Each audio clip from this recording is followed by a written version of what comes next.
સુરજ ભુવાજી કહે છે આવી રીતે કે હવનું કામ કરો. મારા કાકા સમાધાન કરી લીધા છે, રાજુભાઈ સોલંકી.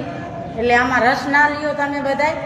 અને કોઈ કે લોટ ઘરમાં હતું નહીં, આટલા કેસ થયા, ત્યારે સમાજ ક્યાં ગયો હતો? તો સમાજ નહોતો આવ્યો આખો ગોંડલ બંધ કરાવવા?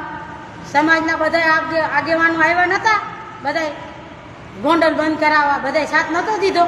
તો અટાણે એને જાણ તો કરવી જોઈએ ને કે અમે સમાધાન કરું છું એમ. ડબ્બામાં લોટ ના હોય, કેસ થતા હોય, એ તો બધું થયા રાખે. તો બાબા સાહેબના 4 છોકરા વયા ગયા. બાબા સાહેબ તો જો ઈચ્છત તો એ અટાણે લંડનમાં રહેતા હોત એના છોકરાને બધા.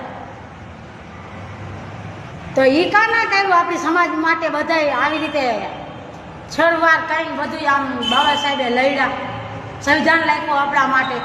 આજે આપણા છોકરા નોકરી લઈએ છે, હું બોલું છું તો બધા બાબા સાહેબને દુઆ દઈએ આપણે કે બાબા સાહેબ આવી રીતે કર્યું હોત તો છોકરા એના બીમાર થઈને બાબા સાહેબના ગુજરી ગયા. રમાબાઈ છાણ વીણીને બાબા સાહેબને ફીના પૈસા મોકલતી હતી લંડન, અને અહીંયા ઘરનો ગુજારો ચલાવતી હતી રમાબાઈ.